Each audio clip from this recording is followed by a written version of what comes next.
This is a presentation of Northeast Streaming Sports.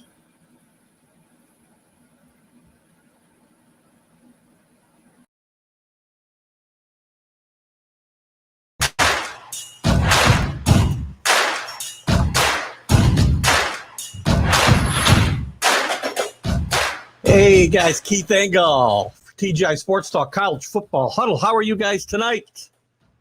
Come in with our marching band music.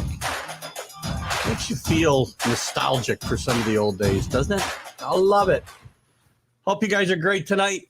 Another fun weekend of college football to talk about last weekend and coming up this weekend. So, gosh, buckle up. It's going to be a fun time. Listen, I want to thank, again, all the groups that will allow me to share this video later on, all of you that show up live today. Certainly, we welcome your comments. And if I'm sharing it to the groups, guys, you're going to get some really good, relevant content. I'll have Mark Mancini on with me in a few minutes. Guys, tremendous week last week in college football. We had some big upsets. The Pac-12 has been put in its place. By my estimations, BYU is in first place in the Pac-12 South with 3-0 record. So we'll dive into that a little bit. We obviously had Notre Dame, again, not playing that great. We had Georgia playing pretty well. We'll hear from Coach Shane Beamer from South Carolina on that game. He won't be here live, unfortunately, but a lot of other news, too. Lane Kiffin's Instagram account, we'll talk a little bit about that. There's a lot to cover. And as always, I want to welcome in my cohort now on college football, Mr. Mark Mancini from Mancini Media. I was going to say good morning. Good evening and good afternoon, I guess, in your case, Mark. How are you? Well, I'll tell you, I'm always grateful and blessed to be a part of the two great shows that are sweeping this country. College Football Huddle here and that super grind on Sundays, that NFL show, man. So I'm blessed, man. You're the best, buddy. Well, we're always glad to have you here. I don't know why my background is still that. Let me see if I can fix my background here quick. I don't like that one. I changed my background for the opening, and then suddenly, well, let me try something else. Talk. You got to tell a joke or something while I'm doing this. That's your job. Yeah, you don't ever want dead air on it, but I'll tell you, man, I heard the opening, and boy, you talk about the topsy-turvy, what happened last week and everything. The first shocker is Western Michigan coming into Pitt and beating Pitt in that wild one, 44-41. So once you think Pitt turns the corner, would go undefeated till they start, getting in the ACC round, and they lay an egg. So go figure. Hopefully they can turn it around against New Hampshire this week. Well, I hope they can pull that around. If they can't, then it's going to get a little ugly around there. That's for sure. A lot of big stuff. I mean, gosh, we'll start with the Pac-12 a little bit. I mean, my sleeper team and your sleeper team. I know you like Herm Edwards in Arizona State, and they laid an egg with 16 penalties against BYU. A BYU team that I said in the open seems to be the best team in the Pac-12 South right now. They've beaten 3 teams, and they've got more wins than any team against that the Pac-12 than anybody. And of course, my sleeper and kind of I was hoping Chip Kelly had kind of turned the corner, but they pulled us. UCLA pulls a stinker and blows 2 7-point leads and allows 2 75-yard drives in the last 7 minutes to lose to Fresno State. I mean, the Pac-12 all of a sudden is Oregon and everybody else again. The good, the bad, and the ugly. And we'll start with your UCLA team. I mean, I've seen this dog and pony show for quite a while. I mean, even before Chip Kelly got there. I mean, years back they beat a Texas team, and then the next week they lay down against a San Diego State or something. And, now you beat an LSU and everybody walking around with the sissy blue T-shirts that Ed Orgeron made famous, and now you get a Fresno State team and everybody's saying, well, wait a minute, Fresno State almost beat Oregon. Come on, you were favored by 23 points in that game. And you get in a shootout with them, you come up short, and here we are again. And, talking about ASU, you're not going to win games creating penalties like that. And Herm Edwards is, he had a game like this last year against USC, opening game, and they had him down, and all of a sudden, the last 2 minutes or 3 minutes, USC started to make a comeback and rolled them. So, you can't struggle on the road. They got to fix it, and I think Herm Edwards will get back to the drawing board, man. They're not going to forget this game against BYU. Yeah, he's going to have to. I mean, sticking in the Pac-12 a little bit. I mean, these losses hurt Oregon as much as they hurt anybody else, because for the Pac-12 to finally get another representative in the Final Four college football playoff, they need that league to be stronger than what they're showing right now. I mean, again, UCLA looked great against LSU. Maybe it speaks to where LSU is. I don't know, but right now the conference is not strong enough for Oregon probably to put up a strong, even with that great win at Ohio State. They're going to have to really win out and win impressively probably to have playoff considerations at the end of the season. Not only that, when you look at a team like Cincinnati and then you look at Oregon and everybody goes, well, Oregon, they beat Fresno State, they beat Ohio State, and they beat Stony Brook. I mean, come on, these aren't actually world beaters here, but some of these teams that are in the middle of the pack in the AP poll here, they could take out an Oregon school here, because I don't think really, other than the Ohio State game, Oregon hasn't really been tested themselves. So, maybe we saw USC last year. Everybody was feeling giddy out here in Los Angeles when they were rolling everybody and heading into the Pac-12 championship, and Washington couldn't show up. And here came Oregon.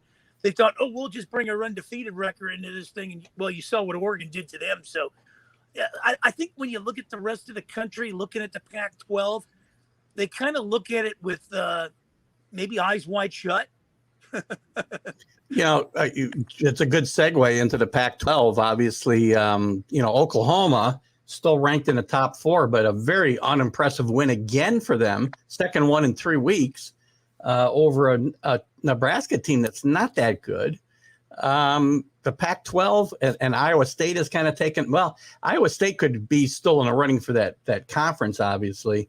But again, for the Pac-12 to get a representative into this playoff, it's going to be difficult if Oklahoma, continues to play these keep inferior teams in games like they have. I mean, they need some strength at the top here. And not only that, when you talk to USC fans, they tell you about the loss to Stanford. Well, Stanford's a very good team, and the week before Stanford was ruled, and I don't know, and the whole situation at USC. And I know we talked about it on Sunday. You got to open up your wallet, man. You got to pay to play in this college football scenario here. And if USC doesn't want to pay, and they want to bring in paper cup salesmen and car salesmen to coach their team, well, it's going to show. I mean, this is a team that hasn't won a championship in 18 years. For a big school like this, put up or shut up, I always say. And, we'll find out. This interim coach, Dante, they might rally around with him. They beat a Washington State team. I got to see more of it, but we'll find out at the end of the year what they're going to do. Maybe they'll give him a good contract if he finishes above the Mendoza line. Good point. That's the problem. Again, we talked about it, and that's how they ended up with Helton for so long as it was. He came as an interim and did okay, and they felt they had to keep him for continuity. And I don't think they want to find themselves in that same. Not that they want to lose. Don't get me wrong, but if they run the table or have a really good remainder of the season, and I mean, you might find maybe he'll turn into the next great coach. I don't know, but do you really want to go through the same process again a second time now in a row? I think the problem at USC is they want somebody that they can control. You start bringing in the Petersons, you start bringing in the Fickles, you start bringing in the Sabins, the Smarts, the Sweeneys. These are guys that are going to want complete control of your organization. They're not going to really respect you as an athletic director. They'll tell you to back up 6 feet, let me run the program, go take care of the volleyball, the underwater basket weaving events at the school. And that's the problem here. Yeah, I agree with you there. It's going to be interesting to see what happens there. The other game, there's some other games of note from last weekend. I got to play this clip. Georgia looked really strong. Again, And I don't think Rick Sherlock's here tonight. I wish he was. He's probably waiting for his Philly cheesesteak. I think I said cheesecake one time. I don't think he wants a Philly cheesecake, but he's probably home waiting for that to come in the mail. I don't know. So we're gonna get it out to him, man. We start WWDB here October 14th. We've pushed it back a couple weeks, so cheesesteaks will be flying out of Philly going that way. Well, I do know that Rick will see this show at some point. He'll watch it, and I do want to play this quick clip because Shane Beamer from South Carolina's head coach had, I think, the best clip of the year so far when he gets asked, a silly question about Georgia's scheme. So let's just watch this real quick. And obviously they've got a really good defense. It's a lot of fun. What were they doing to maybe make things go on the offensive side and maybe being able to get a push? Who was doing? Georgia's defensive line. What were they doing to maybe make things difficult on the offense? They've got like 100 5-star football players on their defense. They have a defensive lineman that weighs 340 pounds and runs better than everybody on this call. They've got 5-star defensive backs. They're big and physical and fast. I mean, other than that, they're really freaking good. That's why they have the top defense in the country. They're hard to run the football on. So there wasn't some magical scheme they came out with tonight. They got 5-star recruits everywhere, and they play really physical. Damn. And Ben, I didn't mean to be short. I just know they're not doing anything special on defense. They're really freaking good. And that is a fantastic front seven and a fast and physical defensive line. But scheme-wise, no. They line up, say, we're better than you, and we're physical, and come beat us. And that's what they did tonight, like they do every week. So I didn't mean to snap. My favorite cut of the week is Shane Beamer. What? After an asteroid hold on, let me get rid of that. Vistaprint helped me pivot to hot yoga. Hold on one second. There we go. I had to get rid of that sound. So, yeah, it was my favorite cut of the week, Mark. And you know what? South Carolina is undermanned against Georgia, and to say that they have some special scheme to stop you tonight is Georgia showed what they're made of. And, they're depending on the poll you're looking at, they're 2 or they're 3. And they probably showed they may be the best team in the country because Alabama looks beatable all of a sudden. Well, he might be right. He might be trying to sell some papers to run for governor. He might be. Do you think Georgia has showed enough? I mean, again, look at Alabama was a 2-point conversion away from at least being in overtime against Florida. I called it last week. I thought they might beat them. I mean, to me, they were in position to beat them, so it's good enough for me to declare victory in my mind. But is Alabama? Do you think this was just a wake-up call for Alabama and a speed bump, or do you think they're vulnerable? Well, I think sometimes the problem with Alabama, and if you look at their seasons, years past, even in the SEC championship game too, they start out slow, they go back and forth, and then they start to realize, well, you only got a few minutes to get this thing going here, and then they turn on the gas. So I think it was a wake-up call, but I'll tell you one thing, and a lot of people will tell me about the USC run years back with Leinart and Bush and Carroll and everything. I don't think I've ever seen a run like what Alabama's doing, is churning out quarterbacks, going back to McCarron, and you see the Mac Jones and the Tuas and all these guys that keep coming out, and now you got Bryce Young there. I'll tell you, Nick Saban is a genius, man. I'll tell you, even on his worst day, he's better than a lot of squads on their best day. What's your thought about Bryce Young? Do you feel like he's the Heisman favorite at this point? And it's hard. I mean, we're only seeing 3 games, but I think our early favorites have fallen by the wayside. I'll tell you the kid I like after you give me your comments on. I think when you go to Alabama, I think you're mentally prepared to play in the pros.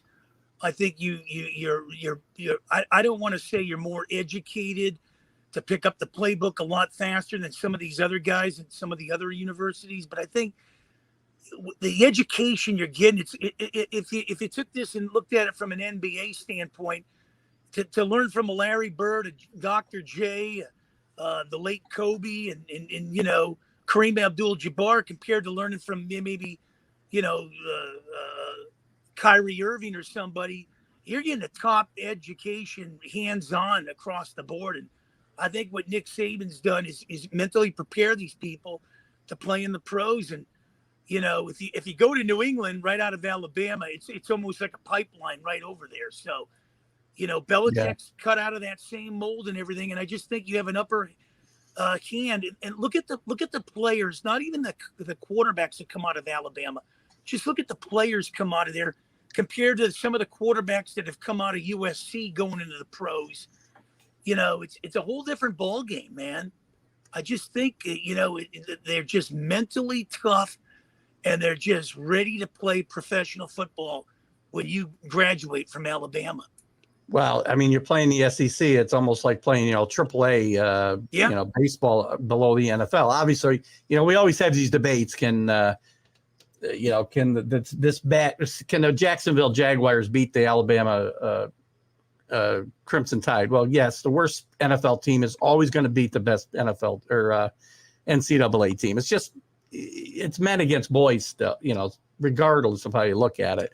But the SEC is the next best thing to the NFL right now. I mean, they've got the best team. I mean, we've talked about Alabama. We've talked about Georgia, and Georgia may very well be better than Alabama, but they've got teams to watch too. Texas A&M, Ole Miss, Lane Kiffin's doing a great job. 61-21 win last week. Matt Corral, his quarterback, is my guy for the Heisman right now. I had Sam Howell early, and he's kind of fell out of the race. But this league has gotten really, really, really deep. Well, not only that, if you want, the Pac-12 always, stands there on their high horse and says, nobody's paying attention to us out here.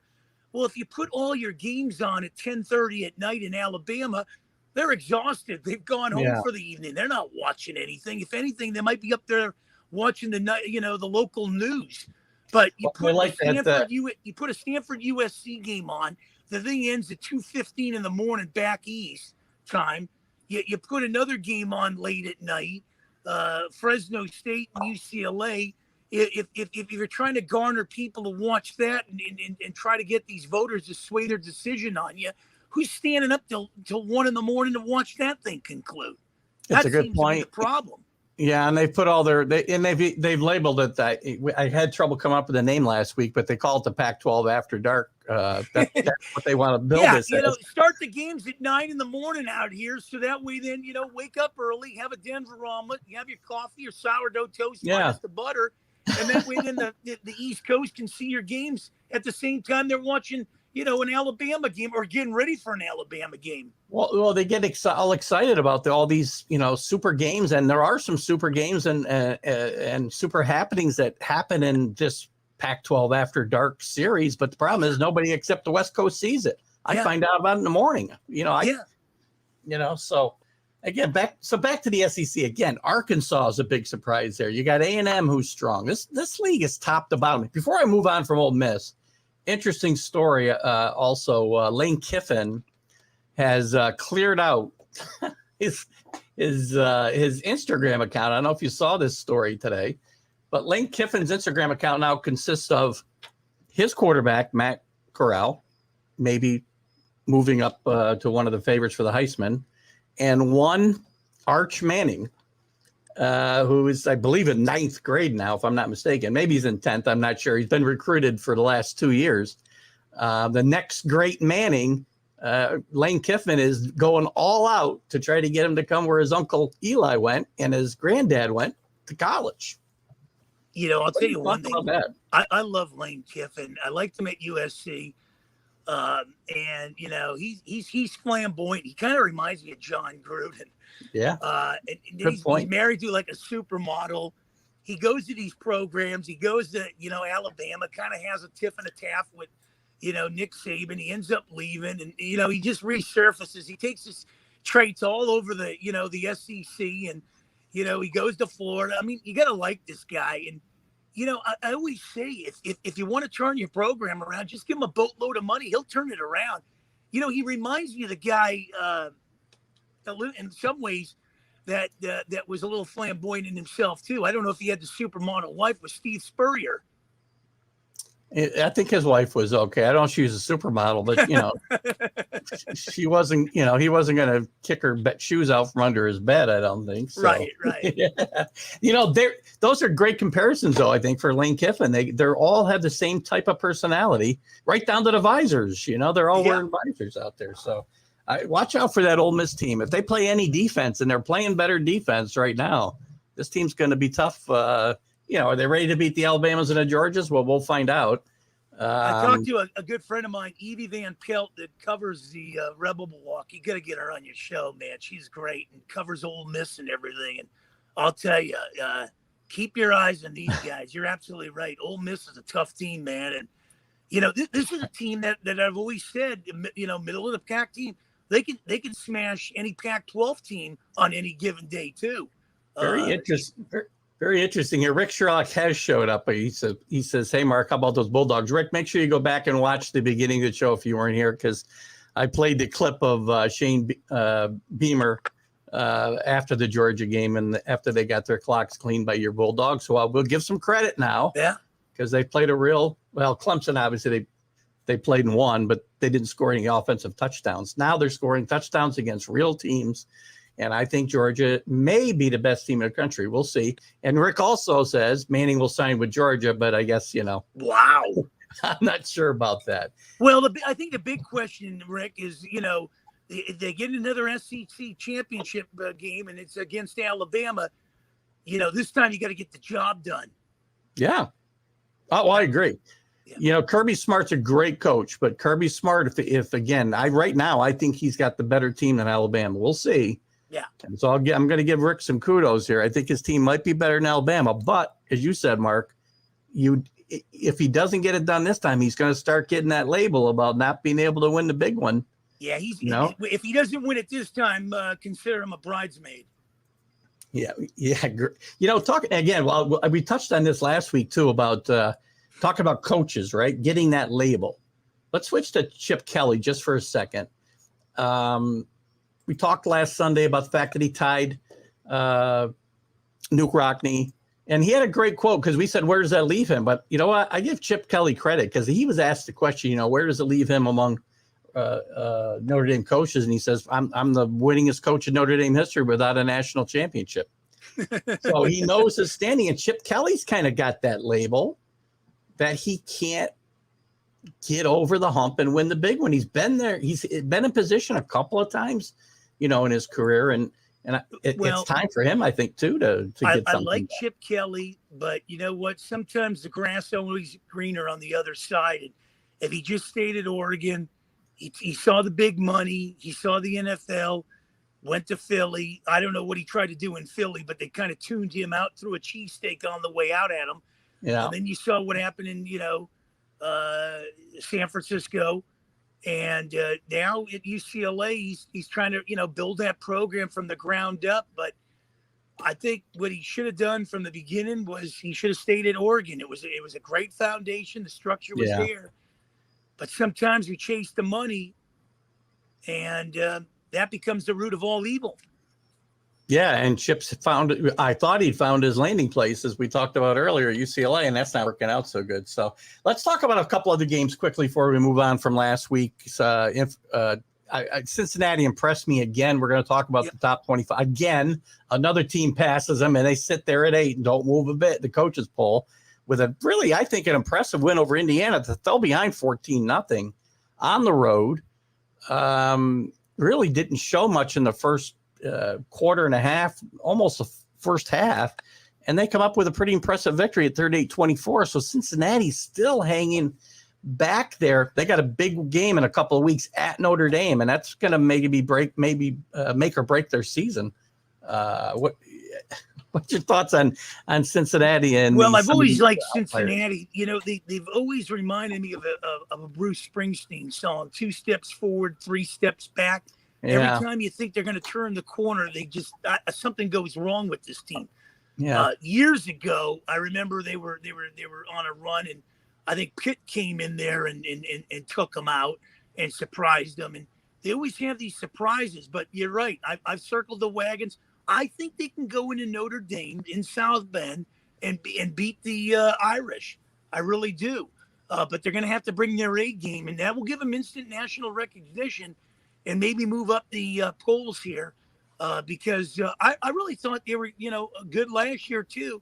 They just, if you don't get in that top four, it's a big problem. And that's why I'm always saying that you need to get this thing into a top 12 where you can bring 12 schools into the mix here and roll the dice. Yeah. Well, we're going to get there sooner than later. I think, you may see that. You may see it as soon as next year, I think. They just need to work. You can work out the TV details and get it done. One other game I got to talk about. You were on the wrong side of this one. So I don't mean to talk about it just because you're on the wrong side of it, but there's also another topic I want to talk about within this game. Penn State and Auburn. It was a great football game, I thought. Penn State showed their mettle, with the whiteout, and Auburn gave them all they could handle, I thought. And I got to give kudos to Penn State. And you know what? This Big Ten is looking, Ohio. It isn't Ohio State and everybody else anymore because Penn State's looking good. Michigan's 3-0, and I understand, we've been there before with Jim Harbaugh, and he's like 19-0 at home in September, and that's all he's played his home games against non-conference schools so far. Big game for them this weekend against Rutgers, but still it's a big game. I was really good. The league is much better right now. Well, I'll tell you, Penn State, and I go back to Penn State when Joe Paterno always had them right there. I mean, and then we saw after the Paterno era, they kind of put it together. Then they kind of slipped back a little, and now they're trying to get back again to the. But I just this conference to me is. Every year somebody seems to take the reins, and the teams you think that are going to do something end up going back a few notches. I don't know, man. It was an impressive win. The whiteout back, it's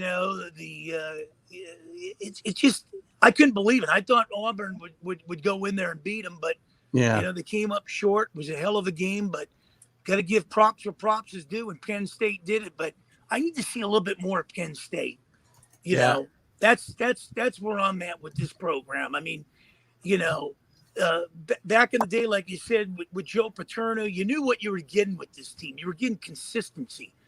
It's been a roller coaster ride. It's been peaks and valleys with this school for quite a few years, ever since Paterno, was let go of that. So I don't know. Will they get it to with that level?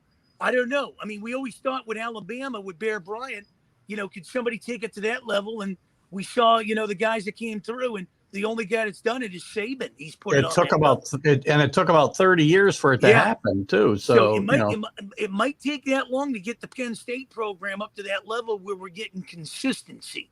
Not 1 year, 2 years. I need to see about 5 to 10 years of a stable program going to consecutive bowl games or bowl games all in wherever they're going. But I need to see bowl games consistently with this team.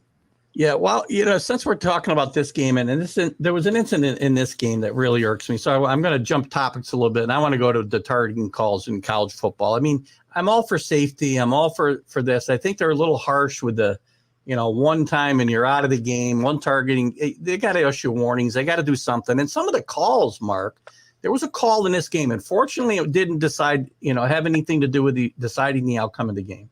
I don't know if you saw this play, but I guess it was Auburn was driving for a touchdown. Right.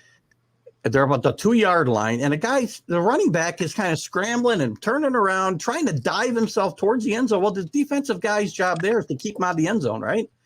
And the guy's moving all over the place. He can't target him. He didn't hit him with his head. He hit him with his shoulder. And all he's trying to do is make sure he keeps him out of the end zone. He was not trying to hurt the guy, which is what the targeting rule is for. Blatant, if you're launching yourself like a missile with your head, then I'm all for these targeting calls and throw these guys out of the game that are just trying to cause mayhem out there. But this was just a football play. Some of these targeting calls, sometimes it's just football. And I think college football's got to step back and take a look at this rule because it's impacting a lot of games, and a lot of really good players are not finishing really big games. Yeah, and I think what the problem is sometimes the referees kind of figure they're part of the game. That they want to be seen, they want to be heard, And this is a problem that's going across everything. You know, you can attribute this to the way the NBA is being played these days. I mean, we grew up where you know the bad boys, the Pistons would knock each other around, and you fight under the boards and bang each other, and you have the clothesline of McHale with Kurt Rambis and the Celtics and Laker things. And now we've got this: if you touch somebody, you have a foul. And now it's been brought over to the NFL. You can't celebrate in the NFL. You can't do this. You can't have fun. And the NFL pretty much stands sometimes for the no fun league. And now league, contributed into the college football. I mean, it's crazy where, you know, people can dictate the outcome of games. And you're right. You know, I saw it too. And I said to myself, if this comes back to bite it, I mean, you know, that's unfortunate. But, you know, they don't realize one game, foul here that doesn't go in the favor. There's no instant replay on this stuff to really scrutinize this. It can change the outcome whether you're in the four going to the college dance or you're on the outside looking in. Yeah, well, there is replay. They look at these things, but they still get them wrong. They looked at this thing for 5 minutes, and I'm like, how did you still call that targeting? Well, I've seen it in baseball the other day where they you know, it was blatantly the guy was out, and they said, well, he was safe. So I mean, I don't know what they're looking at. Maybe everybody's looking at the same play and not really looking outside the box here. But or maybe somebody doesn't want to go against the other two by basically saying, well, if I do now, he's going to be called on the carpet after this game. I don't know, but they really got to look at this, and it's unfortunate because it's really killing the game of college football in more ways than one. Yeah, I want to keep guys safe, but again, the rules gotten out of control. I mean, I go back to the first weekend of the season. We talked about Ole Miss earlier. They played Louisville. In the first half, there must have been 10 targeting calls. I'd never seen anything like it, and some of them were legitimate calls, but some of this ticky-tack stuff they got to start letting go. I mean, geez, good grief. Yeah, no, I totally agree. Anyway. Before I lose you, let's move on. I want to talk about let's talk about some of the big games coming up this weekend before we run out of time with you. I mean, not as big as a schedule of big games, but there are a few. We talked about Notre Dame a little bit ago. We're going to find out, you know, we talk about a lot. I talk about a lot. You are what your record says you are in the pros, probably. It's a little different. 3-0 for Notre Dame. And 3-0 in the pros is maybe not quite the same thing, right? Notre Dame has not been terribly impressive against, Toledo. It's almost like having a 3-0 lead in hockey. It's the worst score to have. Yeah, I'm not sure how good we're going to find out, I think, this weekend how good Notre Dame is they're playing a neutral field game at Soldier Field against Wisconsin. Now, Wisconsin lost a tough game to Penn State, but this is a good Wisconsin team and a good Bucky Badger. I was given a blanket, man, and I still got it somewhere around here. Bucky Badger. So, what do you think about this game? I like the Badgers, man. I like the Badgers on a neutral field there. I mean, I really do. I think anything can happen. I know, I hate to say this, but I'll lay it out there and. They'll say, well, Mancini will throw it out there, and that's that, and he won't, renegade on his word on it. But I don't know. I look at Notre Dame maybe the same way I look at Ohio State. Hype trains, man. What have you done for me lately, man? Yeah. Good quarterbacks have come out of there, but I need to see results. We saw last year when Notre Dame got in there, and it was bye birdie. So we'll find out. Hey, the TV networks love Notre Dame and Ohio State. Because it's instant credibility. Everybody follows them, big road shows and everything. But sometimes it's, hype trains, man. What have you done for me lately? It looks like Rick is ready to take a double or nothing bet with you. He likes the Fighting Irish in that game against Wisconsin. Shoot, I'll be giving cheesesteaks in Philadelphia every week then. Rick's going to clean me out. I'll tell you what. The peppers. I'm going to take Notre Dame in this game myself for one reason. I want them to be undefeated when they play Cincinnati because that's going to boost Cincinnati's profile when they beat Notre Dame in South Bend. So that's kind of what I'm looking at. A a couple other games. I think all of a sudden the Texas A&M Arkansas is a really, really good game. Arkansas is playing some great football. I'm trying to think of their coach's name. He came from Boise State last. Oh yeah, what's his name? I'll get it for you here in a second. He's a good coach. Sam Pittman. Oh, he didn't come from. Yeah, he came from Boise State. No, he went to Auburn. Sorry. Didn't he? No, Pittman came from elsewhere. I'm thinking of the Auburn coach. He came from Boise State. But still, Sam Pittman's doing a great job at Arkansas with a nice win against Texas. They won big last week. This is a big matchup for both of these teams. Texas A&M has got title hopes of their own this year. How do you see this game going? Well, I've always liked Texas A&M, and the one guy that really put them on the map years ago, Johnny Manziel there. And when you look at the program there, man, I'll tell you, I've always liked them. I thought they were good a few years. They should have got in that Fatal Four, but they didn't because, like I said, people like the big schools that travel well. So, but I don't know, man. This is a toss-up. But if I had if I had a gun to my head on it, I'd probably go Texas A&M. Yeah, this game is, it's not really a home. It's kind of a neutral field, but it's in Arlington, Texas, right? It's at Jerry Jones's. Irving, Texas. Yeah, I almost said Jerry Jones Memorial Stadium. That wouldn't be right. That'd be wrong to say, but. Jerry Jones's World. Jerry World, right? That's where they're playing this game. So you know what? I have liked Arkansas, and they're kind of called the home team in this game. This is a home game for Arkansas, which kind of stinks for me that they don't get to play this big a game on their own field, right? It is a toss up, but I'm going to go with Arkansas in this game just because I like the way they're playing football, and they look like they could be one of the big stories of the year. Yeah, this game's going to be. You can cut it with knife, man. I'll tell you. It's going to be a close one, and like you said, it can go either way. But I'm going to kind of lean towards Texas A&M. Anthony Price is asking about the Stanford UCLA game. I was going to bring that up maybe later on, but we'll jump to it. Yeah. He's asking the question. He's like Stanford beating UCLA. It's going to be tough. UCLA's got to be a little deflated. It can go one of two ways, right? They get back to the practice field and pull themselves up by their bootstraps to use a cliche. Or they can kind of just wilt and have a hangover. And Stanford's playing some pretty good football after losing to Kansas State and their opener. They're playing some pretty good football. Well, I like Charbonneau. I like the UCLA running game going and everything. But I'll tell you, playing this in Stanford, man, Stanford's feeling pretty darn good about themselves after they, put up quite a few points on USC. And they probably could have put up 70 if they kept their foot to the gas. This is where UCLA has problems going up north. I've seen these kind of games where UCLA's gone to Cal and Stanford, and they've had problems. So I'm going to take Stanford in this one. I think I will stay with you on that one.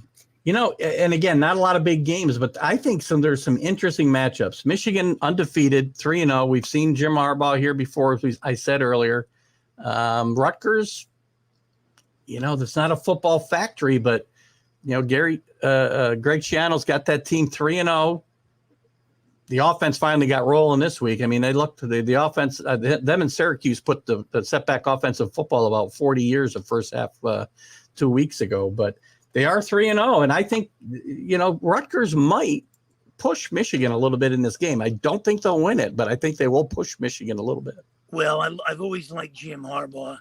He's taken his lumps against Ohio State, can't beat them, but he's brought the respectability, and now he's got them undefeated. I think they keep the trend intact, and more power to him. I'd like to see him do something and get in that fatal four-way here, and roll the dice. It's been when you look at Harbaugh, he's built programs across the board. When you looked at the San Francisco 49ers, built that.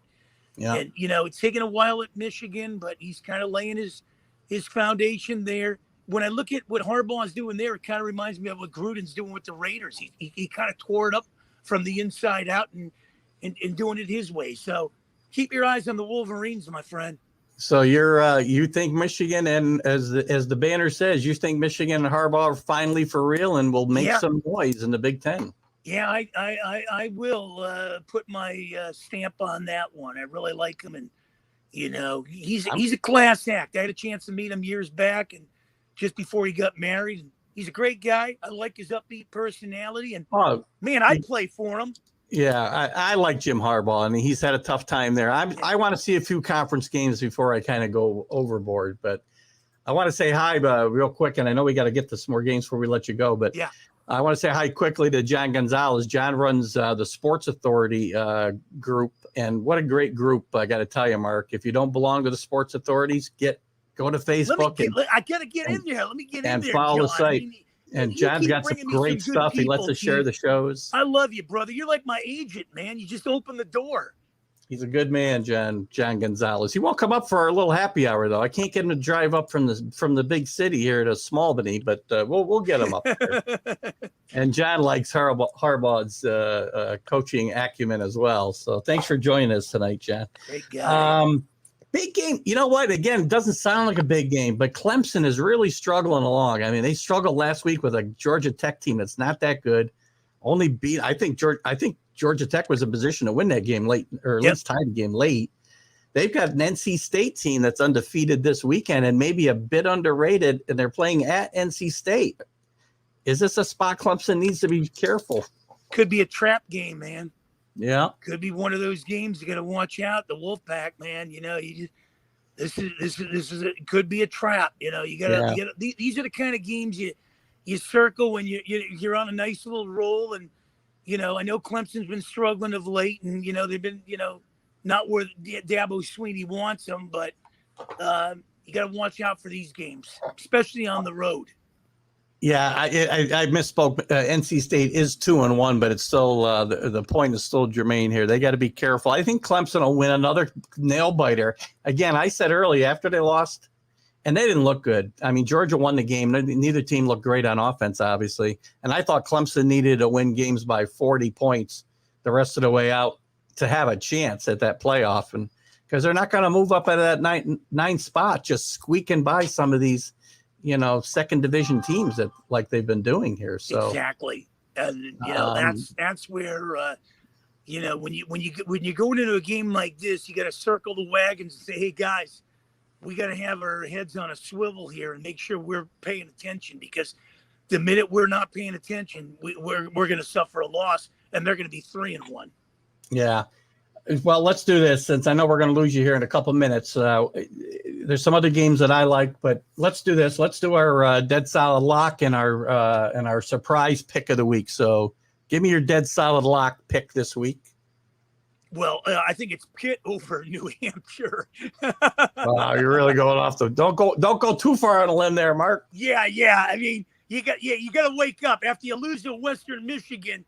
This is the lock in Pittsburgh, man. Definitely. You need to take care of business, even though there's not really a rivalry here. This is the lock. And don't be surprised. Man, oh, man. I wouldn't be a bit surprised the game we just talked about. North Carolina beating Clemson. North Carolina State beating Clemson. That's a good call right there. I'm going to give you my dead solid lock pick. And it's Fresno State to just annihilate a bad UNLV team on Friday night here. Fresno State has now moved into the top 25 in the coaches poll. So they've done, you know what? That's a good football team, and they can score some points. So yeah, and they weren't too bad years ago. I mean, they were right in the middle of this whole thing with Carr and all those guys. Yeah, and my surprise is going to be, don't be surprised if Rutgers is in a position to beat Michigan late in that game. I'm not saying they'll win the game, but they'll be in position to win that game late. Little Appalachian State beating Michigan, huh? Rutgers is a better program than people give it credit for, especially when Greg Schiano's at the helm there. It's the one place he can win football games. So you're absolutely right. So what else, Mark? We got a couple minutes left, or 1 minute left with you. Give me one other takeaway you want to either got from last week or something you want us to look for this week.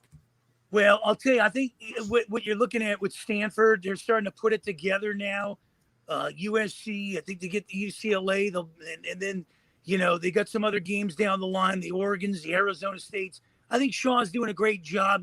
Keep your eyes on those guys down the stretch. Stanford's going to have something to say before this is all said and done.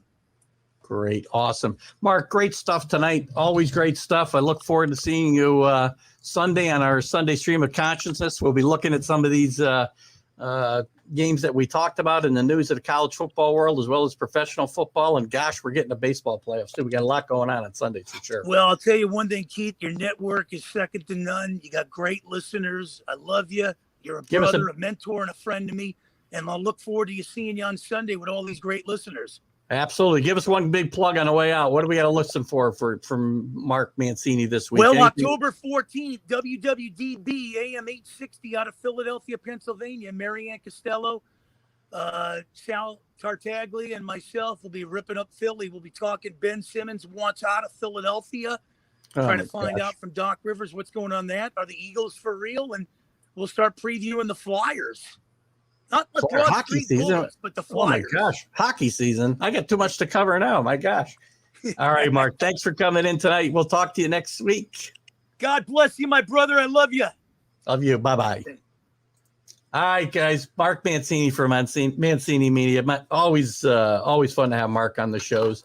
We're going to continue along here. So I know I missed a few. I'm going to go back, actually, before we go on and do anything else. I know I missed a few things. I want to welcome you guys. I didn't get a chance to say hi to Dave and Mickey.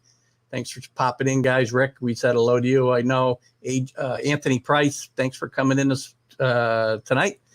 We got you your pick on Stanford and UCLA. And, of course, John Gonzalez, again, thanks for coming in. Rick had asked me about, I do realize it's a little off topic, but I want to let him know that I had a really good interview with Ed White yesterday. Ed White from the Vikings and the San Diego Chargers. I know Rick is interested in from a Viking standpoint, as he's a big Vikings fan. But that interview will air live on tape Friday. I'll do my intro and closing remarks live. But I taped the interview with Ed White last night. So, and a big star, by the way, to turn this back to college football. Ed White was an All-American defensive lineman. Rick, you probably knew that. I was surprised when I did a little research on Ed that Ed was an All-American defensive lineman in college at Cal.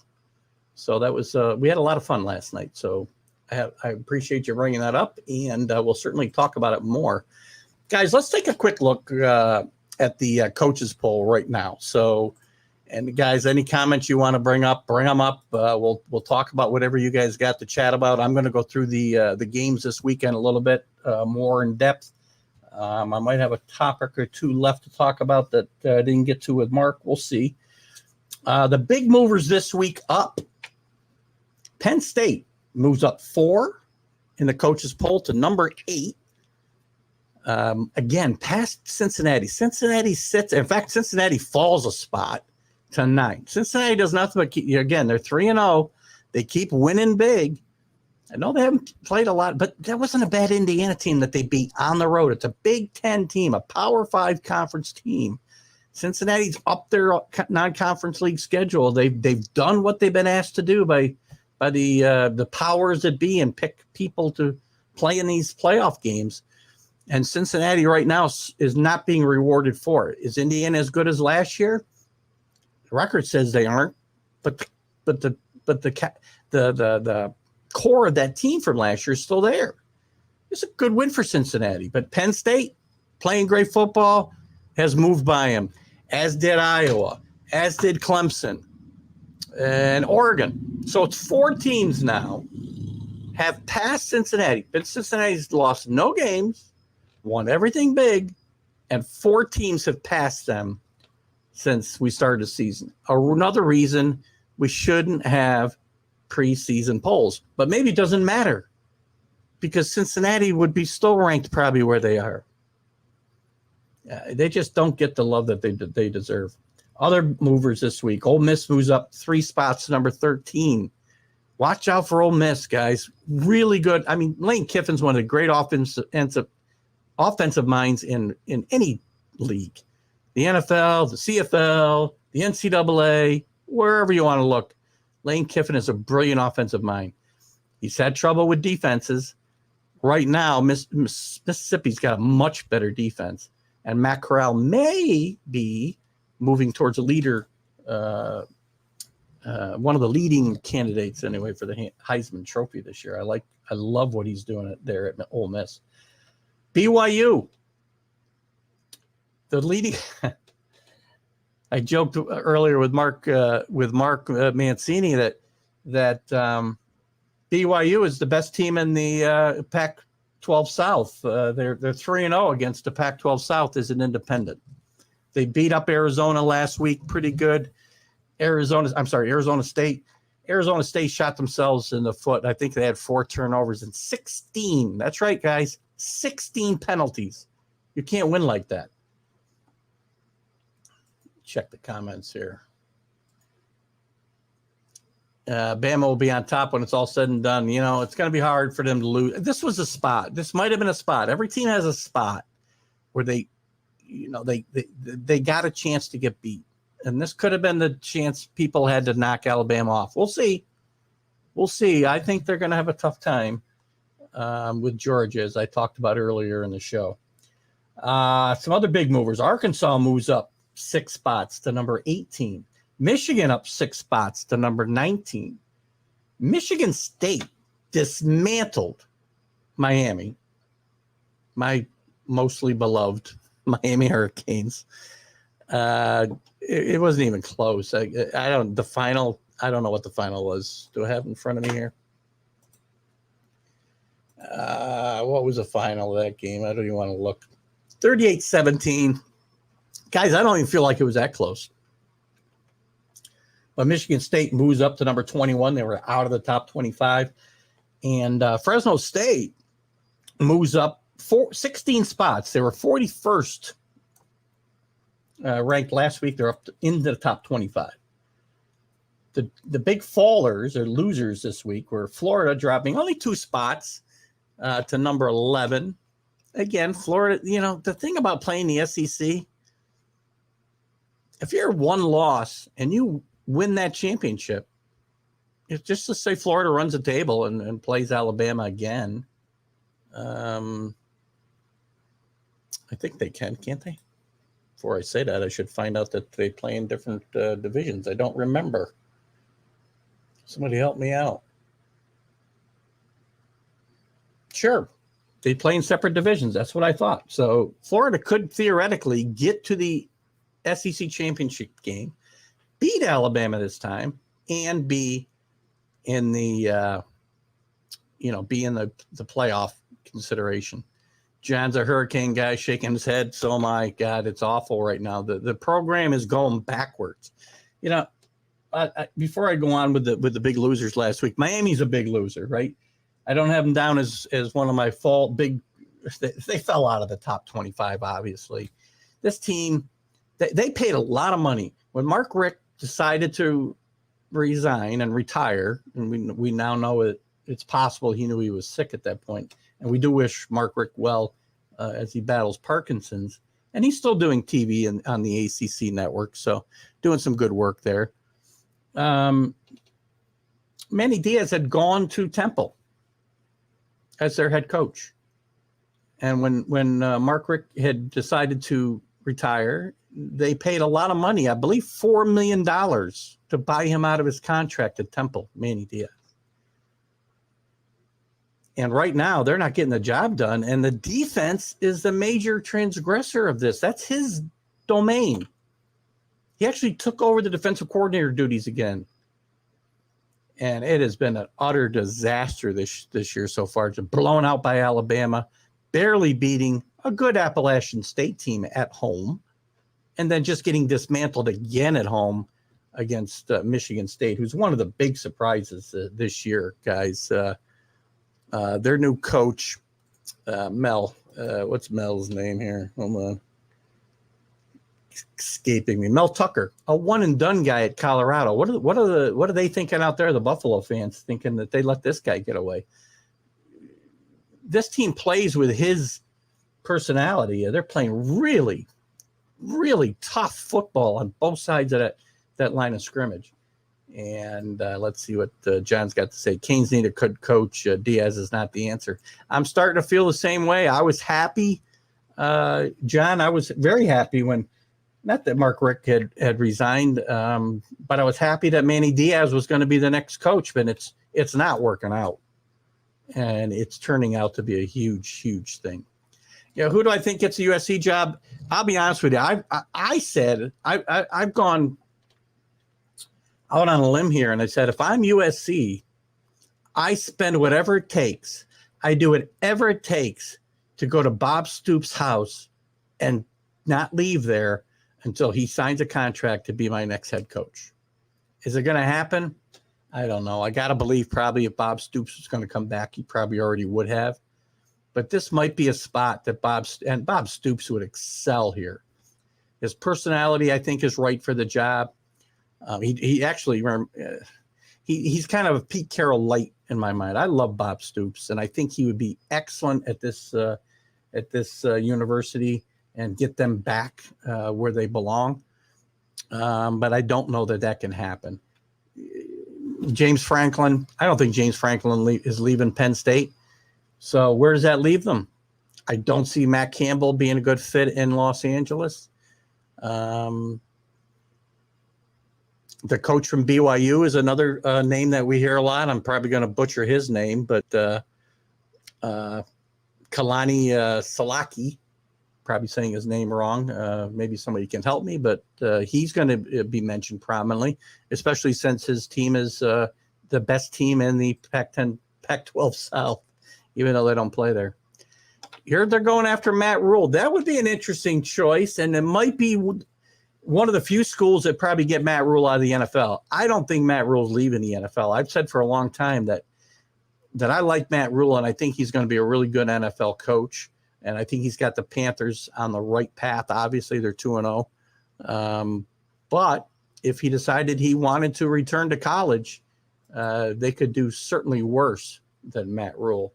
Rick's talking about Jack Del Rio, USC alum.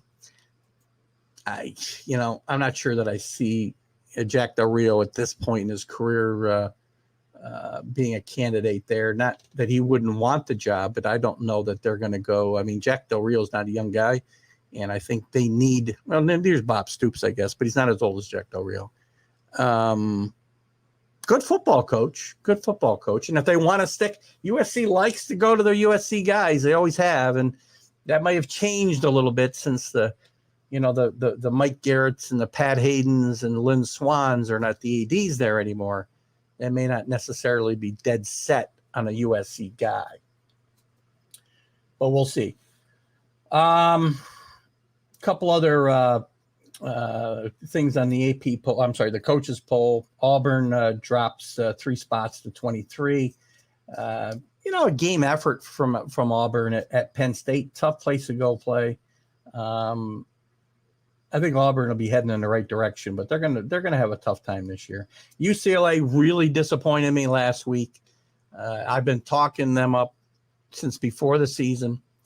I really thought they'd turned a corner, getting off to a great start against Hawaii, and then a really nice win against an SEC team in LSU. And I don't know if it speaks to LSU's not being as good as people think. We'll find out about them. They've got a fairly big game at Mississippi State this weekend. And they'll be looking for some revenge. They got killed by Mississippi State last year.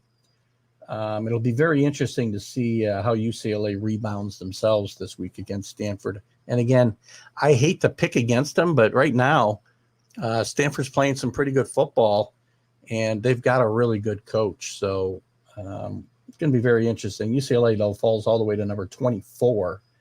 Virginia Tech drops 13 spots after getting beat by West Virginia at home. On the road. Virginia Tech never should have been a favorite in that game. Again, it'll be called an upset, but it's really not an upset. West Virginia's got a good football team, and go in there and lose. Are you kidding me, Rick? Honest to God. Wow. Why does Jack Del Rio feel like he's like 10 years older than Bob Stoops? Maybe because Bob Stoops hasn't been around in a while. Good catch. Guys, keep me on my toes. And Arizona State marks sleeper out west. 16 spots they fall and out of the top 25 altogether. A couple other topics. What do you guys got? You guys can throw anything you want at me here. I'm going to go through some games this weekend that we didn't touch on. I already touched on Lane Kiffin and Arch Manning. Could be very interesting, the recruiting of Arch Manning, right? I think it's going to be, it could be an unprecedented recruitment period for Arch Manning, who's still, see if this article tells me. I mean, I think he's only let's see what he is. Second high school season. He's 16 years old, guys. He's a sophomore in high school, and he's already being recruited heavily. I mean, that's not surprising, but he's been being recruited this way since he's in 8th grade. He's going to have unbelievable pressure on him, man, when he gets to the NCAA. He really is. Probably, and I know Rick thinks he's going to Georgia. I don't think anybody can predict where he's going to end up. SEC would be a good bet, given on his family's history. His grandfather played in the SEC at Ole Miss, obviously. His uncle Eli at Ole Miss. His uncle Peyton at Tennessee, and his dad Cooper at Mississippi.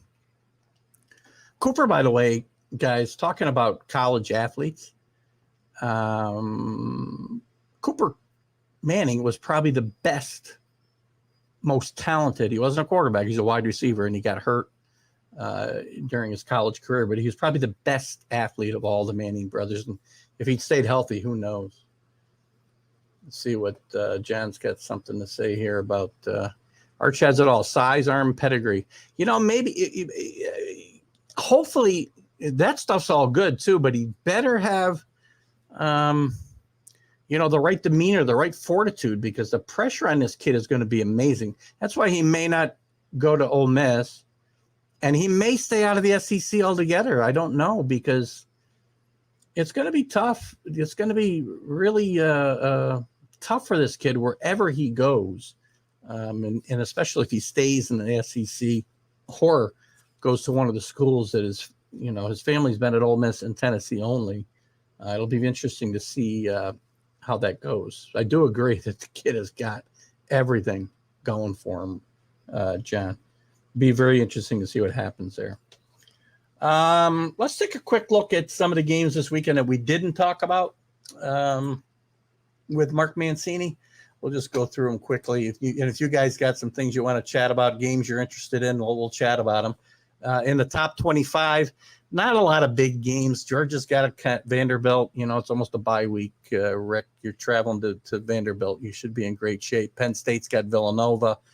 Wisconsin and Notre Dame, the big game of the weekend. On my mind, both these teams need this victory badly. Wisconsin, after losing at home to Penn State, they can get themselves the ship righted a little bit if they can win this game being played at Soldier Field. And Notre Dame, if they want to show that they're a legitimate contender, this is a place they've got to step up and win this game. This is a game, again, if Notre Dame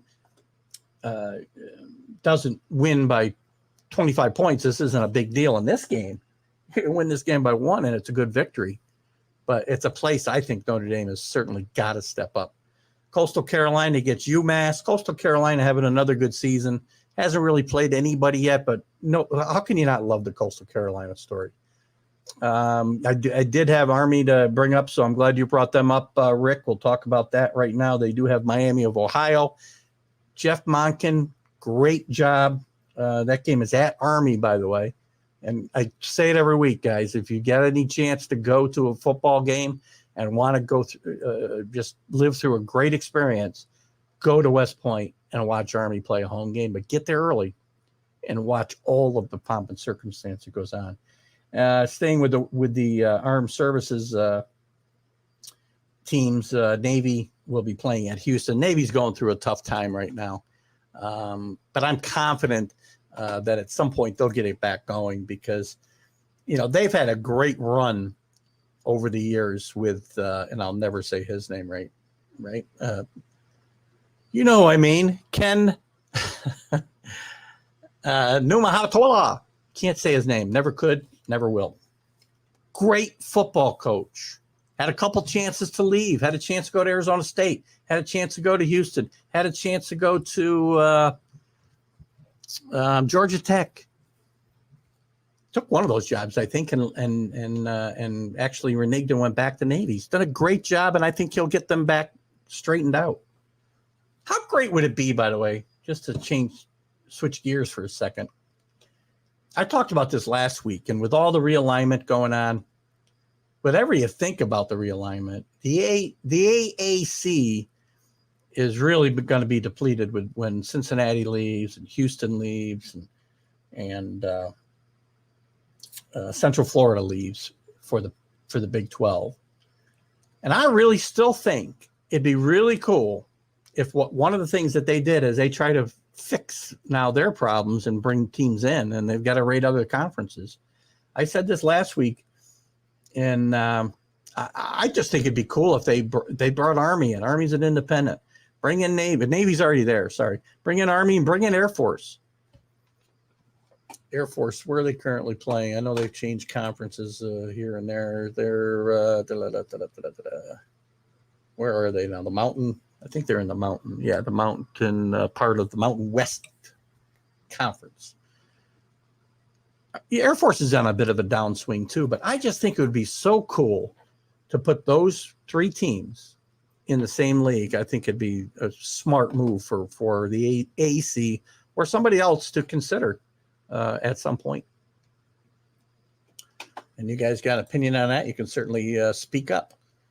What else we got going on this weekend? I mentioned that game. Iowa's got a breeze at home, most likely against Colorado State. Texas A&M and Arkansas, we talked about. This is going to be a big game for both these teams. Texas A&M just sitting on the outside of the top four. This would be a very big win for them, and it would be a signature win for Arkansas. Arkansas wins this game. They're going to show that they're for real in the SEC this year. Clemson's got to really be careful against this dangerous North Carolina State team. It's going to be very interesting what goes on. Clemson has really, really struggled on offense this year. I think they've got one passing touchdown. Man, you know what? They thought they were going to go seamlessly from Trevor Lawrence to DJ. You know who I mean. And it hasn't happened. He has not played as well as he played when he stepped in for Lawrence last year, partly because they don't have the parts around him, of course. Iowa State, one of my sleeper teams in the beginning of the year, will play a 3-0 Baylor team at home. I'm sorry, at Baylor. And they better be wary there. Rutgers, as I said, I think will lose to Michigan, but I think they'll be in a position to win the game. Late. Auburn with an easy win against Georgia State, I would say. UCLA, Stanford.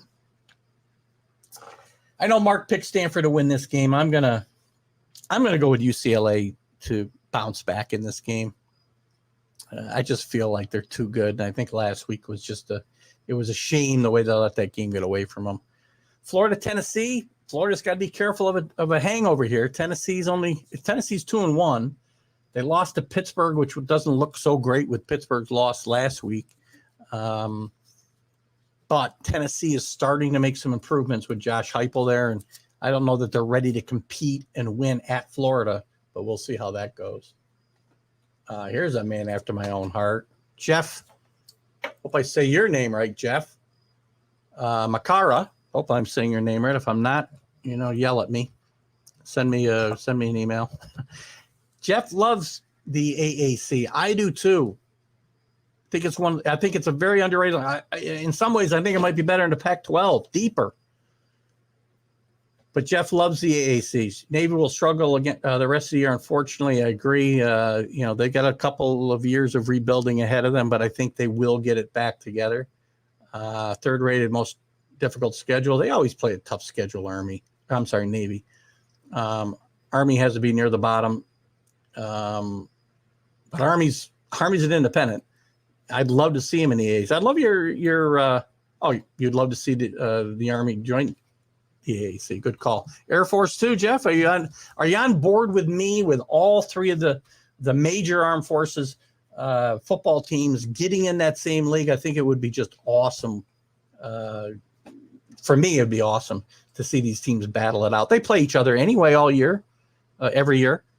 And I just think it would be cool to see them in the same league. So thanks for joining us, by the way, Jeff. I hope you're following TGI Sports Talk and will like and share the page. And guys, I hope you all of you will invite your friends to follow, like and follow TGI Sports Talk. That's how we'll grow. We're getting there. Going to push towards 2,000 by the end of the year. What else we got going on this weekend? Interesting game, I guess. Nebraska gave Oklahoma a scare last week. They play a very underrated Michigan State team. They've come out of nowhere to get into the top 20, top 25 anyway. The game's at Michigan State. Michigan State wants to show they're for real. They cannot lose this game to a really bad Nebraska team. Oh, thank you, John Gonzalez, very much. So I love, John's, by the way, John's a great friend of the show. I said this earlier, and I don't, not to kiss up to John, I promise you, but John's people at the Sports Authority, awesome people, some great posts. There's fun. There's nostalgia posts there. He lets us post. There's my show and other shows that air there. So guys, get over there, join the Sports Authorities as well, because that's a great group that John's running over there. Interesting game. Kansas State, again, we talk about preseason polls. This team wasn't in the top 60, I don't think. They won their opener against Stanford, and Stanford was kind of belittled for losing that game at Kansas State. But they're in the top 25 now, and they've got an interesting game against 3-0 Oklahoma State. It's got a very interesting Big 12 matchup here at 7 o'clock Saturday. That's going to be interesting. I'm going to have to take Oklahoma State at home to win this game. Alabama should roll over Southern Miss. Oklahoma better not sleep. They're back at home. They're playing West Virginia, who's off a big win over Virginia Tech at home last week. And they better not take West Virginia lightly. Oklahoma has struggled all year long. They have not really gotten it together in any of their games, and almost lost to Tulane and almost lost to Nebraska. Excellent. I finally said our name right. Nice to see a Tampa representing, and a Penn State alum. Nice win last week, by the way, and a horrible, if you weren't with us earlier, by the way, Jeff, great win for Penn State. I like what James Franklin's got going there this year. But a horrible call, the targeting call late in that game, as we talked about earlier. So John Gonzalez likes Spencer Rattler. Spencer has struggled a little bit this year. Again, well, struggled. He's got 7 touchdown passes, but, he's completed 74 out of 99 passes for 761 yards and 7 touchdowns. But you read like he's struggling. That's what's expected of big name quarterbacks now. There was a time in college football, those numbers over a half a season or an entire season would have been tremendous. Spencer Rattler's a really good quarterback. John, I don't know if you've watched when I've talked about this show before, but Spencer Rattler was featured in a Netflix docuseries called QB1. It's a show, and they didn't have it last year because of COVID, obviously. But they follow these top recruited college football players, quarterbacks, through their senior years in high school. Some of them have committed. Some of them are waiting to commit. And I think there's 3 seasons of it. It's really a fun watch if you like that type of thing. It's really interesting to see behind the scenes a little bit. You get to know these kids. Shane Rattler actually did not finish his senior year in high school. We still don't know. It's a big mystery about why he was gone before they completed the filming of the series and his team's season. So he was considered a bit of a character question, but there's been that I'm aware of. There's been no question about his character at OU, and he's obviously played pretty well. He got off to a bad start, I think, against Tulane, but threw a couple interceptions. But again, he's going to be a major contender for the Heisman. I really like Rattler. I like Corral from Ole Miss, as I said, and Bryce Young. Have got to be the three guys that are probably going to be right now, probably the front runners for the Heisman. You're probably right. Rattler will be a top 10 pick in the NFL. Probably, let's see, what is he? He's a red shirt. I think he's a red shirt. Not sure if he's a junior or not. I think he might only be a sophomore. I don't even know if he can come out yet, John. But when he does get to that point, assuming his career continues along the way it has, he would likely be a top 10 pick. But who knows? Ohio State gets a bye with Akron. North Carolina, after a big win over Virginia, I thought Virginia would give North Carolina a tussle last week. Didn't happen. They scored 59 points, I think, and really dismantled Virginia. A pretty good Virginia team, I thought, coached by Brock Mendenhall, but North Carolina gets themselves righted with their second win in a row. They got Georgia Tech at Georgia Tech. Not a very good football team, regardless of their performance against Clemson and almost beating them last week. BYU, to me, one of the most underrated teams in the country, up to number, all the way up to number 16 in the coaches poll this last week, 3-0, and leading the Pac-12 South, I say sarcastically, as they have more wins than anybody there, and they keep beating teams in the South. Sam Howell is actually a very good quarterback too, John. He was my preseason pick for the Heisman, and he got off to such a bad start against Vatek that I kind of took him out of the running. He can get himself back in there, of course. I mean, his numbers, he's got 9 touchdown passes. You know, it's too funny. You think these guys are playing poorly, but the game is played so differently today, right, than even 10 years ago. Much less 30 years ago. You know, these guys are throwing for astronomical amount of yards and touchdowns. It's basically the NFL. They're all playing pro style offenses, and most of them. And these quarterbacks are all putting up some huge numbers. BYU's quarterback has got 7 touchdown passes and 600 yards passing. So anyway, I like BYU in that game. Oregon has got Arizona. Arizona's a complete mess. I was hopeful that, for them, because I liked their head coach. They hired the Patriots quarterback coach from the last couple of years, Jed Fish. He has not been able to make any kind of headway there yet. Arizona's just been a disaster now for a decade, if I'm not exaggerating. But I don't see them. Obviously, Oregon should just roll here, and Oregon needs to roll. Oregon's going to have a tough time because of, again, the inconsistencies of the Pac-12. It's Oregon and everybody else, and I thought they were making moves forward. I thought UCLA was going to make a big run this year. Still could. I mean, it's a non-league loss, but again, UCLA with one loss, winning the Pac-12 championship, is not making a playoff. They had to be undefeated. And all these teams losing, Arizona State, Stanford, USC to Stanford a couple of weeks ago. This all hurts Oregon, because this league has been pulling down the best team in that league for years, or most years, when it comes to the playoff. So Oregon really needs to continue to win and win big.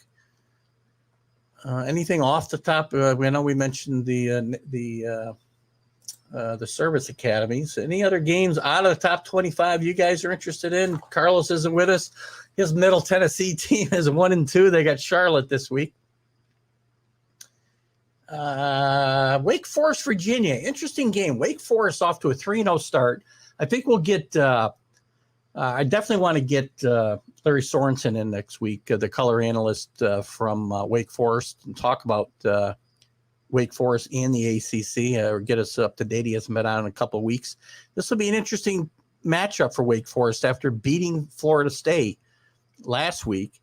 It'd be an interesting game for them going to Virginia. If they win this game, hey, ACC is wide open, guys. Wide open. Clemson's in a position to get beat. Liberty, Syracuse. Syracuse is, this game's at home. I think Liberty's going to beat Syracuse in this game. I talked about Fresno State being my solid dead bolt lock, whatever you want to call it. LSU at Mississippi State, I talked about a little bit. We're going to find out about both these teams this week. They're both 2-1. Last year, Mississippi State dismantled LSU, and we found out then and there that the reigning champions were not even any semblance of the team that they were the year before. And I'm not so sure that they've made that many strides back to that level. Boston College, 3-0. Interesting game with Missouri or Missouri, depending on what part of the state you're from. Pittsburgh, New Hampshire. I know Mark went with Pittsburgh this week. They better rebound or the season might be over for them. Vatech with Richmond. They should win at home.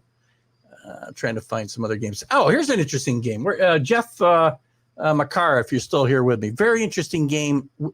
If you love the AAC, this is an interesting game. SMU at TCU. SMU's 3-0 after a miraculous finish last week with a Hail Mary to win the game. But again, a well-coached team by Sonny Dykes and an exciting team to watch. That whole league is exciting. Memphis. How about the Memphis win against Mississippi State last week? Mississippi State doesn't down the punt, and the kid from Memphis picks it up at his, his 10, and easily returns it for a touchdown to win the game. That's a game-deciding play. Crazy stuff happens in that AAC. I love it. Texas Tech at Texas. Interesting matchup there. Texas with Steve Scarsazians. We're thinking they're back. Arkansas beat them up a couple of weeks ago. Texas Tech's 3-0. Be a very interesting game at Texas for this game in Austin. We talked about Army. Boise State played better football. They got beat last week. I shouldn't say they're playing better football. They've got Utah State. That's always an interesting league. Miami, John Gonzalez. If our Miami Hurricanes don't win by about 50 this week against Central Connecticut, and Manny Diaz ought to get fired on the spot. Coastal Carolina, we talked about. Toledo, Ball State. Washington State, Utah. Utah was supposed to be a very good team. Again, these preseason rankings, I think they were in the top 15 or around it in some of the polls, and they're 1-2, lost to BYU. As I said, BYU controls that Pac-12 South.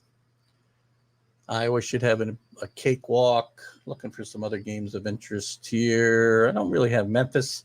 Again, talking about the AAC, and Memphis is 3-0 after that miraculous win last week. Florida State and Louisville. Louisville's playing much better after getting beat badly by Ole Miss to start the season. Florida State, I don't know what's going on here. I don't know whether – I thought they made a really good hire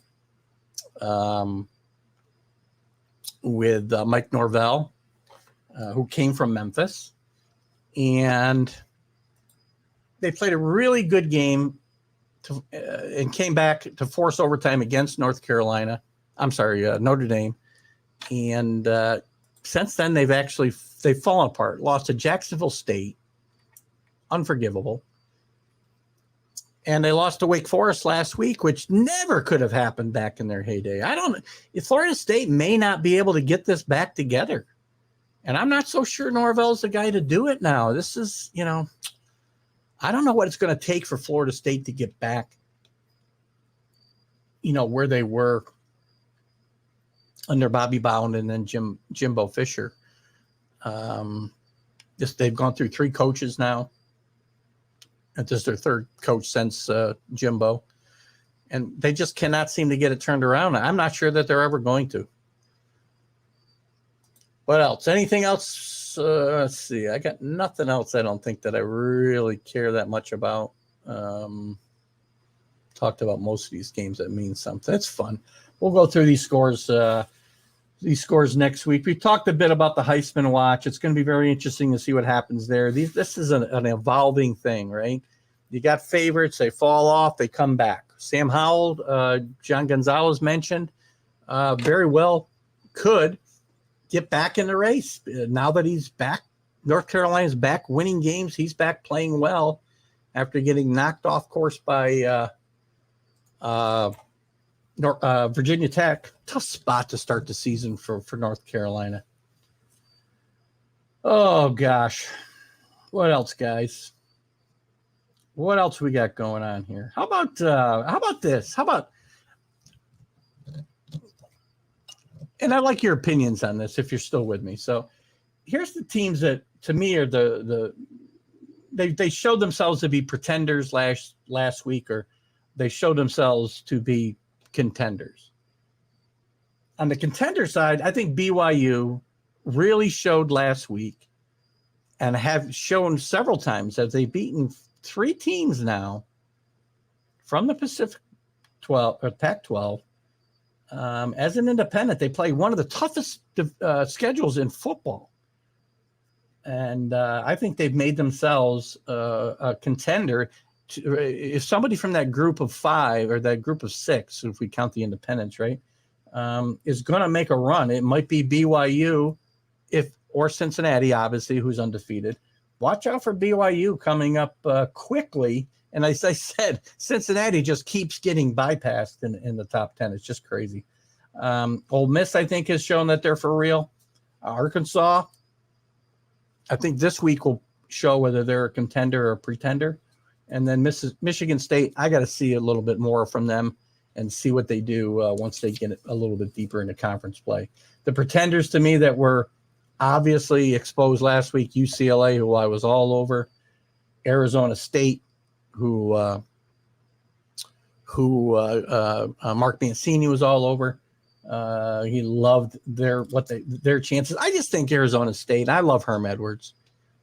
But I think all the stuff surrounding the program with some of the allegations and the coaches, 4 or 5 coaches had to leave, whether let go or left of their own volition because of the investigation that's going on out there by the NCAA. I just thought it was too much for that program to overcome. And Virginia Tech losing to West Virginia shows that they are not somebody that's going to be a contender. To me, those were the winners and the losers out of last week's games. You could look at Florida as being a winner potentially, showing that Indiana is vulnerable. And I think it's possible that they will pull an upset there. So lots to talk about, guys. We're going to talk more about, ranking some of the conferences. I didn't get that this week. We will next week, I promise you. We'll get to more of that as we get deeper into the season. We're going to talk more about the Heisman. We're going to talk more about some of the top jobs as they start to see. USC obviously is open, and we'll continue to talk about that as we did tonight. But I hope you guys will like and share the show. Get your friends, invite them to TGI Sports Talk. I love doing this show.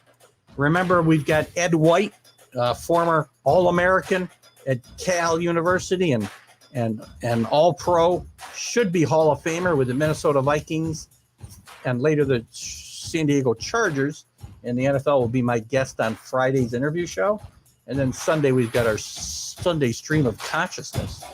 Mark Mancini will join us for a half an hour, the last half hour of that show as well. So, guys, thanks for coming in today. All of you that participated. My regulars, obviously, and Mickey and David and Rick. John Gonzalez, again, thank you. Jeff, thank you for coming in. Makara, happy to have you in. Hope we see more of you on the shows. Love having guys from Tampa. And I love the AAC as well. So, guys, Keith Engel, TGI Sports Talk, right here in the Northeast Streaming Sports Network. I will see you later. Have a great evening. Bye-bye, guys.